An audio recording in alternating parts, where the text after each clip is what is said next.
तो ये जो जिस बंदे ने कंप्लेन की थी, इसका आपके साथ कोई कारोबारी ताल्लुक था या वैसे? जाहिल लोगों से जो बेइज्जत गुना का हिस्सा बनते हैं, वो ठीक। हमारे वो दोस्त भी हो सकते हैं जो हमारे साथ घूमते हैं, और वो यूट्यूबर दोस्त भी हो सकते हैं जो चंद डॉलर्स के लिए कि आपकी जो 406 की एफआईआर थी, अब उसका क्या बना है? जब टोकन कर लिया तो कुछ दिनों बाद मुझे अपनी चूँकि मैंने उसको किसी दोस्त के बिहाफ़ पे लिया था और एतमाद किया, तो बस उस एतमाद का नुकसान तो होता है ना। तो मैं बिल्कुल। और वो दोस्त भी इस सीट पे था कि उसके मैं आपको सीट का बताऊँ जो कभी भी नहीं बता सकूँगा, तो आपने कहना कि यार इससे 10 गुना भी कर लेते तो कोई बात नहीं। सही आपने इस पे ट्रस्ट किया था, जो आपने डीएचए वाला कोई इस पे कोई स्टाम्प वगैरह करवाया था इसके नाम पे? तो वो मैंने पुलिस से भी लिखवा लिया, इसने पुलिस के खिलाफ बाई ए बाई बी की रिट की, उसमें भी मैंने अप्रूवल ओके हो गई ना। अस्सलाम वालेकुम जी, मेरा नाम अली रजा शराजी है। आप लोग अपना चैनल ARS पाकिस्तान देख रहे हैं। नाज़रीन, इस चैनल को सब्सक्राइब किया करें और बेल आइकन को हिट किया करें ताकि सबसे पहले नई आने वाली वीडियो का नोटिफिकेशन आप तक पहुंच सके। खुरम गुज्जर जो कि मशहूर टिकटॉकर और पाकिस्तान के बहुत बड़े बिजनेसमैन भी हैं, पिछले दिनों आपने देखा सोशल मीडिया, स्ट्रीम मीडिया पर एक जंगल में आग की तरह एक खबर फैली कि खुरम गुज्जर पर 406 की एक FIR हो गई, जो बाबर खान नामी एक यूरोप में रहने वाले शख्स ने करवाई और इनका करीबी दोस्त भी था।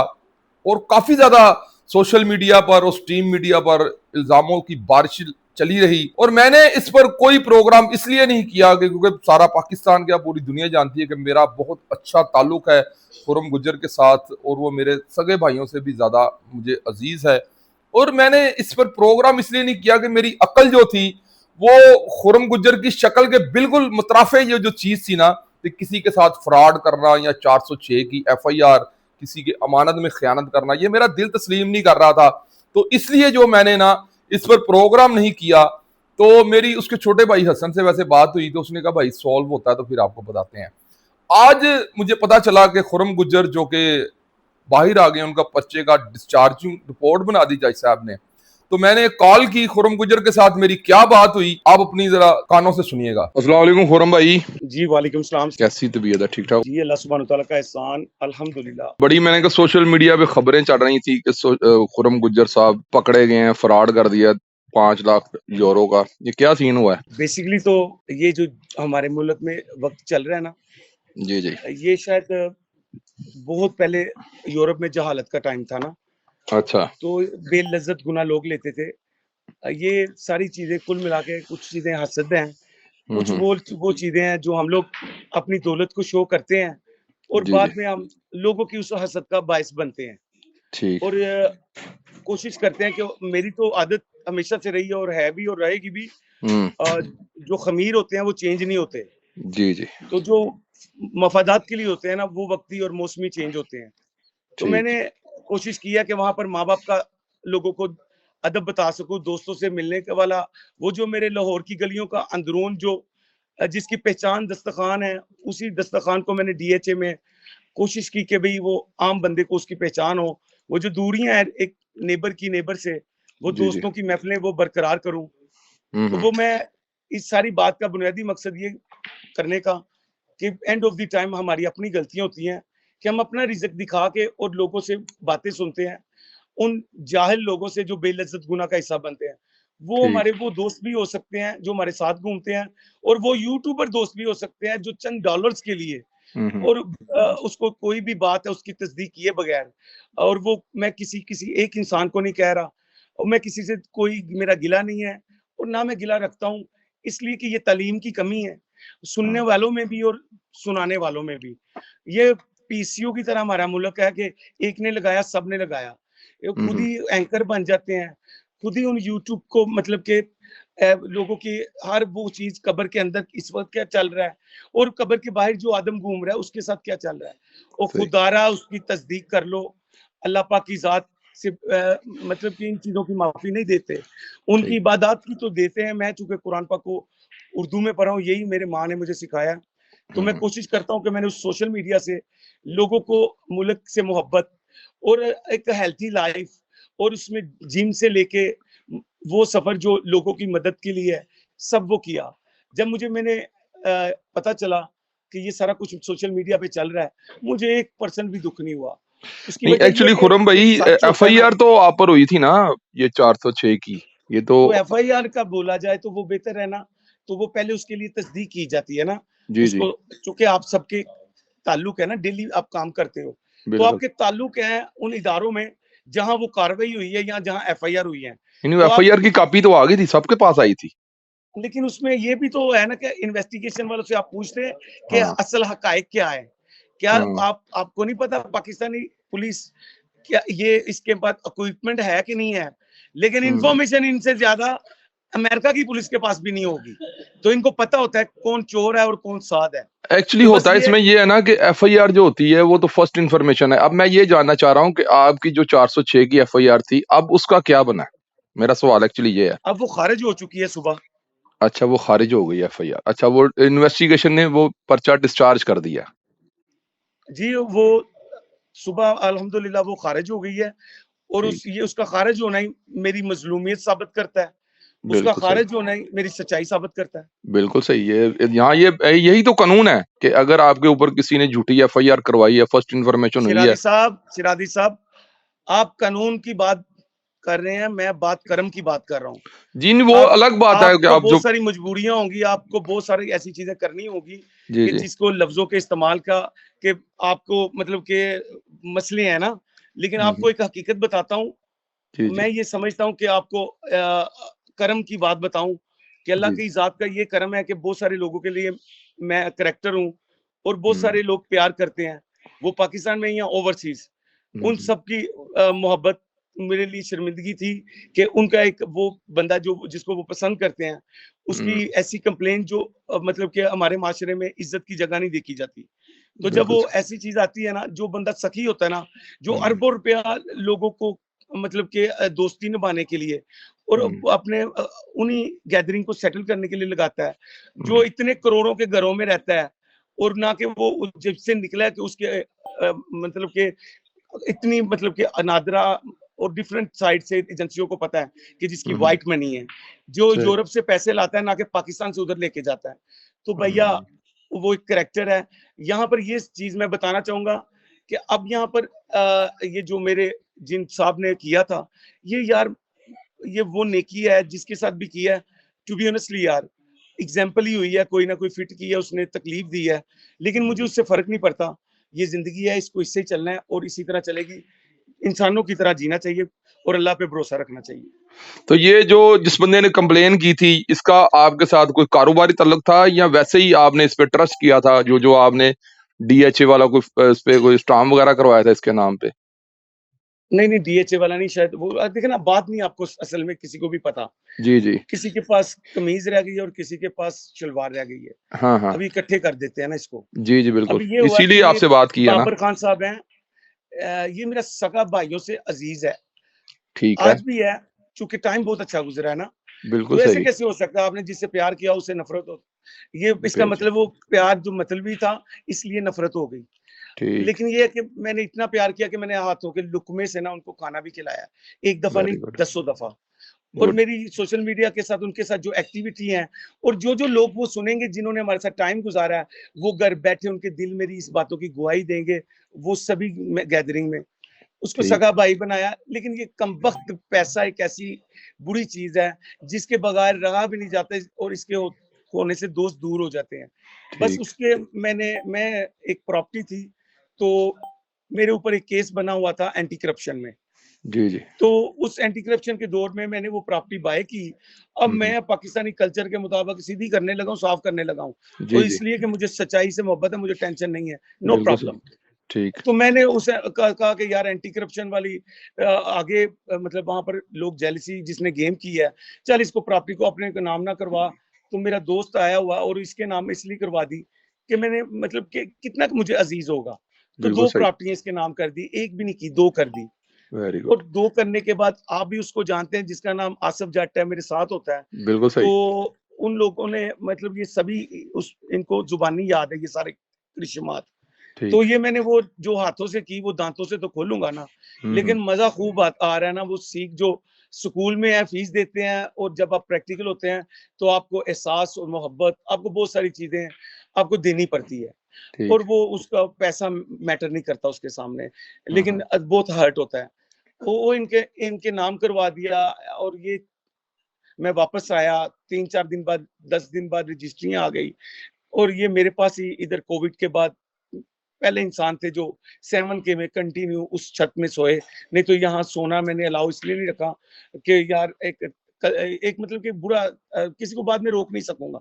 तो मैंने इससे इतनी मोहब्बत की, इनकी उम्र है कुछ 70 साल और जी, ये जी। मतलब कि 20 बंदों में यूरोप में वो सुन रहे हैं लोग कि ये वीडियो लगी है, मेरे तस्मे बंद कर देते थे। उसका ये मतलब, और मैं उल्टा इनके तस्मे बंद करने चला जाता था कि आप ऐसा ना करें। ठीक। मतलब ये मेरी तरबियत है और बिल्कुल। ऐसा ताल्लुक था। बस हुआ ये कि इनके महीने बाद इन्होंने वापस जाना था, तो लड़कों ने कहा कि इनसे ना चूँकि हमने प्रॉपर्टी का लेन-देन करते हैं, पाकिस्तान में ये शुगर रखा हुआ है, तो मैंने ये किया कि उसकी ना इन्होंने उसके 1200 वाला स्टाम्प लिखवा लिया।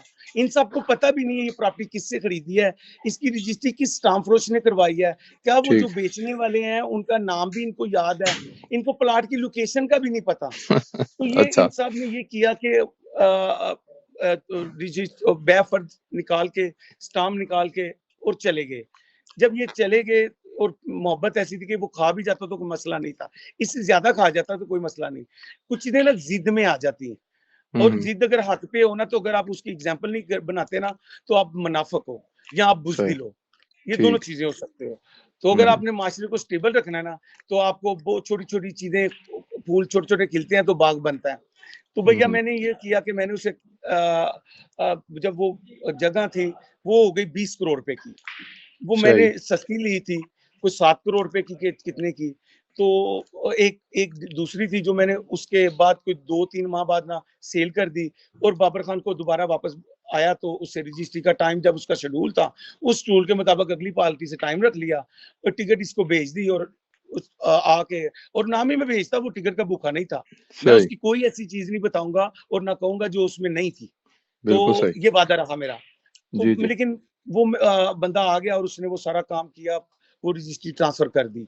अब वो रजिस्ट्री ट्रांसफर करने के बाद वो बंदा वापस चला गया। तो वापस जाने के बाद एक दिन उसने मुझे कहा कि खुरम भाई, आपका वो इतने सोर्सेज हैं, तो हम कोई काम करते हैं जिसमें हमें ना फ़ायदा हो जाए ना दोनों को। तो मैंने ठीक। मैंने कहा यार ताल्लुक में ये चीज़ नहीं होनी चाहिए। मैंने अगर फ़ायदा नफ़ा देखूँ तो मैं तुम्हारे नाम कितना प्यार होगा, प्रॉपर्टी ना तेरा मेरा कोई लेन-देन है। लेकिन फिलहाल एक ऐसा काम हुआ कि मैंने वो एक प्रॉपर्टी ली 5000 कनाल चकड़ी में ठीक है। और वो 20 लाख रुपया हमने कनाल ली, जिसका एग्रीमेंट मेरे पास है। और जिन साहब से ली, वो इतने एतमाद वाले थे कि बाबर खान के भी बहुत ज़्यादा एतमाद वाले और मेरे भी। तो उसमें मैंने उनसे जो एग्रीमेंट किया, वो एग्रीमेंट की बाबर साहब ने एक अपना डीएचए में 4 मरले का कमर्शियल प्लॉट था। ये कुछ 5 करोड़ 20 लाख का इन्होंने बेचा और मैंने वही इसी तरह अपने हिस्से के पैसे डाल के चक्री में उसका टोकन कर लिया। ठीक है। जब टोकन कर लिया तो कुछ दिनों बाद मुझे अपनी चूँकि मैंने उसको किसी दोस्त के बिहाफ़ पे लिया था और इत्मीनान किया, तो बस उस इत्मीनान का नुकसान तो होता है ना। तो मैं, बिल्कुल। और वो दोस्त भी इस सीट पे था कि उसके, मैं आपको सीट का बताऊँ जो कभी भी नहीं बता सकूँगा, तो आपने कहना कि यार इससे 10 गुना भी कर लेते तो कोई बात नहीं। लेकिन बिल्कुल बस सही। वो दोस्त से भी आगे मसला हो गया, उसने भी जानबूझ के नहीं किया। तो मैंने उन पे बिलीव किया और वो जगह ले ली। जब पता चला कि उस जगह पे डिस्प्यूट है और 2-3 लोग उधर डैमेज हुए हैं, तो मैंने कहा यार मैं ऐसे गंदे काम में नहीं आता। मेरे पास वो सब चीज़ें हैं जिसके लिए लोग ये गंदे काम करते हैं। तो मेरे जो से लोग अगर ये 2 नंबर काम करेंगे, तो फिर हम लोगों को अल्लाह डबल सज़ा देगा ना। तो मैं ऐसे बिल्कुल सही। गंदे कामों में नहीं आता। मैंने उन लोगों से नया एग्रीमेंट किया और खुद को 50 लाख रुपया मैंने कम करके कि चलो छोड़ो, 50 लाख मुझे डस्ट डाल दो, इस कीचड़ से निकलो, पेमेंट वापस दे दो। तो उन लोगों ने हमें चेक दे दिए, तबसिया हो गया। अब वो चेक भी मतलब कि डिसऑनर हो गए। ठीक। डिसऑनर होने के बाद मैंने फिर भी उन लोगों को भी नहीं हर्ट किया। मैंने अभी जो वाइस प्रेज़िडेंट हैं अब्दुल रहमान रांझा साहब, जो सही। अभी आपके लाहौर हाई कोर्ट बार, ये मेरे पास आ गए और इन्होंने मुझे आके उन लोगों की रिक्वेस्ट की, मेरे साथ सिफारिश की और इस्लामाबाद में एक प्लॉट ले दिया। मैंने बाबर खान को कहा कि यार मेरे पैसे ज़ाया हो जाए, खैर है, वो प्लॉट अपने नाम करवा लो। ये सारी एविडेंस के साथ है, वॉइस मैसेज भेजे, पेपर भेजे, तो यार ठीक। तुम अपने पैसे क्लियर कर लो। बाबर खान इस टाइम तक लालच में आ चुका था। उसने कहा कि खुर्रम साहब उसके ऊपर तो सूद पड़ गया है, तो मेरा सूद डाल के उसके ऊपर 12 करोड़ बन गया, तो आपका वो जो प्लाट मेरे नाम है ना, वो मेरा हुआ। अब वो आप जाने, वो काम जाने। मुझे उसकी सूद वाली बात पसंद नहीं आई, प्रॉफिट वाली। ये बड़े आसान लफ्जों में प्रॉफिट कह देते हैं और प्रॉफिट को मतलब के कारोबार में गिन लेते हैं। तो ठीक। मैंने कहा यार हमने हलाल काम किया है, और तुम्हें अगर पैसों की जरूरत है मेरे से क्रेडिट पे ले लो ना, लेकिन ठीक है। ज्यादती ना करो ना। और उसका चूंकि मैंने उसके अंदर इतनी चेंजिंग देखी कि मुझे हर्ट हो गया और मैंने भी गलत फैसला ले लिया। मैंने उसके साथ जिद पकड़ ली, सही। जबकि इज्जतदार लोग अपने दोस्तों के साथ जिद नहीं पकड़ते। बस होता है ना, गुस्सा आ गया ना, लोरी है ना अंदर, जी, अजाब हो जी। गई सारी चीज़ा। लेकिन मैंने कर लिया और मैंने स्टैंड ले लिया, मैंने लीगल वे यूज कर लिया। मैंने वो जो स्टाम्प इससे करवाया हुआ था, वो कोर्ट से अपना डिग्री करवाया। डिग्री हुँ, करवाने के बाद इस बंदे ने पुलिस से राब्ता किया और झूठ बोला कि मैंने उस प्लॉट पे कब्जा किया, जो कि ऑलरेडी मेरे कब्जे में था। फिर सही। पुलिस ने मुझे मैंने साबित किया एविडेंस के बिहाफ पे, और पुलिस ने मुझे मेरा लिख के दिया, मतलब कि इन्वेस्टिगेशन के बाद एसएचओ, एसपी, डीएसपी, एसएसपी सभी लोगों को से मुझे एक पैनी की मैंने फेवर मांगी भी नहीं। और मुझे अल्लाह का शुक्र है कि अभी जो हमारी पुलिस है यार, कम से कम और कुछ नहीं है, सीएसएस करके आते हैं ना, ये बहुत एजुकेटेड है। ये इंसान की बॉडी लैंग्वेज से इनको सब पता होता है, इनको बिल्कुल पता होता है। तो सही। इन्हीं की इसी मेहरबानी की वजह से ना मैंने जिसको भी रिक्वेस्ट की ना, मैंने कहा मुझे फेवर नहीं चाहिए, बस सच हो, बस जो भी हो। तो वो मैंने पुलिस से भी लिखवा लिया। इसने पुलिस के खिलाफ बाई ए बाई बी की रिट की, उसमें भी मैंने अप्रूवल ओके हो गई ना। तो मैंने हुँ, बाई ए बाई बी में भी पुलिस ने इसकी दाखिला दफ्तर करवा दी, वहां से भी ये गलत हो गया। बल्कि मैंने इसको कहा कि मैं कोर्ट में हूँ, और एसएसपी इन्वेस्टिगेशन के सामने हमने इसको पेपर दिए कि आप हमें कोर्ट में फेस करें आके, कब्जा हमारा ही है। अब कोर्ट में भी ये बिल्कुल फारग हो गया। अब ये सारा करने के बाद इसने फिर बस होते हैं ना, पुलिस में नहीं मैं कहूँगा, लेकिन किसी और जगह पर किसी लोगों को इस्तेमाल किया, उनको लालच दी कि इस फोरम से ना हम बेनिफिट ले सकते हैं। चूँकि ठीक। मैं आपको ये बात से मुकरेगा नहीं, ये झूठ बोलता नहीं, मेरी कसम भी खा इसने वहाँ पर कहा ना। तो मैंने इससे एक एग्रीमेंट किया हुआ है, जिसमें खुर्रम ने कहा हुआ है कि भई तुम्हारी ये चीज़ तुम्हें मैं दूँगा ना। तो सही। वो एग्रीमेंट 3 साल पहले हुआ है। तो उसके बिहाफ़ पे ना मुझे इन्होंने ना एफआईआर दे दी। जब एफआईआर दे दी, और मैं उस एफआईआर पे इसलिए ज़्यादा 2 चीज़ें मुझे अजीब-सी लगी। एक तो मुझे बुलाया भी नहीं गया और ना मुझे नोटिस आया ना। हुँ, और हुँ। और लेकिन अब मैं इस बात को ज़्यादा इसलिए नहीं करना पसंद करूँगा कि उस बंदे ने आई डोंट नो क्या किया है, क्या हुआ है। लेकिन सही। पुलिस ने मेरे साथ कोई ऐसी बदतमीज़ी नहीं की। पुलिस ने अपने जो पुराना कल्चर है उसको, अल्लाह पाक का शुक्र है कि वो नहीं किसी के ऊपर भी इम्प्लीमेंट की, मेरे ऊपर तो नहीं किया। सही। तो मैंने भी उनके साथ कोई एक ऐसा लफ्ज़ नहीं बोला कि मैंने कहा ना कि ये पुलिस यहाँ की पाकिस्तान की अब वो पुलिस नहीं है। सही। और ये मतलब कि कोई उन्होंने, उनको पहले से असल बात का पता था। हुँ, और हुँ। बस जब मैंने वो बातें बोली तो उन्होंने पहले से ही उसको समझ आ गई, उनको कैलकुलेट की तो वही निकली। तो बस मैंने उनसे कहा कि जो सच है ना, आपका शुक्रिया, आप बीच में आ गए हैं। आपका बहुत शुक्रिया, आप बीच में आ गए हैं, आप इसको खत्म कर दें प्लीज़। इसके ये सारा आप जो फैसला कर दें। माय ब्रदर, उन्होंने जो फैसला किया, और मैं समझता हूँ वो फैसला उन्होंने इतना अच्छा किया कि वो उसके भी, बाबर के भी हक में और मेरे में भी है। और उनसे बड़ा फैसला ये हुआ कि जब मैं मतलब कि कोर्ट में पहुंचा हूँ, तो मेरे पीछे प्रेसिडेंट भी कोर्ट के, और सेनेट सेक्रेटरी भी, ये वही साहब थे जिनको किसी को मैंने कॉल करके नहीं बुलाया। हुँ, खास हुँ। तौर पर वारिस गुज्जर, अदील गुज्जर, और जो मौजूदा प्रेसिडेंट है उनका, वो जिनको बड़े मोहब्बत के लफ्जों से डिफरेंट उन्होंने नाम, मैं जादू कर देना, ऐडी मतलब कि अल्लाह ने इनके अंदर इतनी क्वालिटी, वो सभी दोस्त वहाँ मौजूद थे। और उन्होंने जय साहब से रिक्वेस्ट की कि इन सब को हमें ज़मानत नहीं चाहिए और ना कुछ और चाहिए। और मदई भी उधर ही खड़ा था, जो शर्मिंदा था अपनी उस चीज़ पे, और उनका जो आगे पावर ऑफ अटॉर्नी से था। तो मैंने मैडम का शुक्रिया कि उन्होंने उसी वक़्त उसके अखराज रिपोर्ट बनवाई, वहीं पर मौजूद आइयों से, और हमें वहाँ इस परेशानी से दूर किया। और मैं शुक्रिया अदा करता हूँ उन लोगों का जिन्होंने अ, इस बात में मेरी अच्छी बातें की मेरे लिए, और जिन्होंने अच्छी नहीं की तो अल्लाह पाक जाने और वो जाने। मैं किसी से बुग़्ज़ नहीं रखता, मेरे पास टाइम ही नहीं है इतना। और ये आपका शुक्रिया कि आप चूँकि मैंने आपको ये इसलिए बताया कि हालाँकि मैं ये अगर देखूँ तो मैं ये जियो पे भी बता सकता था। मैं उस सारे प्लेटफ़ॉर्म पे बता सकता था जहाँ से स्टैंडर्ड्स शुरू होते हैं। लेकिन मैंने आपको चूंकि मुंह से बाइका था, तो आपकी कॉल आई तो मैं वो नहीं हो सकता ना, तो फिर मैंने आपको आपकी सच्चाई सारी बता दी। अब मैं बार-बार लोगों को नहीं बताऊँगा। मैं उन यूट्यूबरों से रिक्वेस्ट करूँगा कि आप मेरे यही वॉइस, यही चीज़ यहीं से लेके अगर किसी ने अपना आगे इसको फॉरवर्ड करना है तो लें। मुझे दोबारा मुझे कह के मेरे से दोबारा एक ही लफ्ज़ को मैं दोबारा बोलूँगा, तो ये मर्द की मर्दानगी नहीं है। तो बस ठीक। यही मेरी बात है। और मैं बाबर से कोई गुस्सा नहीं हूँ, लेकिन ये है कि मैं गुस्सा हूँ उस दौलत से जो हमसे अच्छे दोस्त छीन लेती है। ठीक हो गया। बहुत शुक्रिया, थैंक यू सो मच। तो जी नाज़रीन, जैसा कि आपने देखा कि खुर्रम गुज्जर ने एक एक बात खोल खोल कर बताई, और सबसे शानदार बात यह थी कि उन्होंने जिस शख्स बाबर ने उनके ऊपर FIR करवाई, खुर्रम गुज्जर ने उसका भी नाम बड़े अदब व एहतराम के साथ लिया, और ये एक अच्छे इंसान की और ख़ानदानी इंसान की निशानी होती है। आप इस प्रोग्राम के बारे में क्या राय रखते हैं, कमेंट्स बॉक्स में अपनी राय से जरूर आगाह कीजिएगा। इसी के साथ अपने मेज़बान अली रज़ा शराजी को दीजिए इजाज़त। देखते रहिए अपना चैनल ARS पाकिस्तान। पाकिस्तान जिंदाबाद, पाक फौज पाइंदाबाद।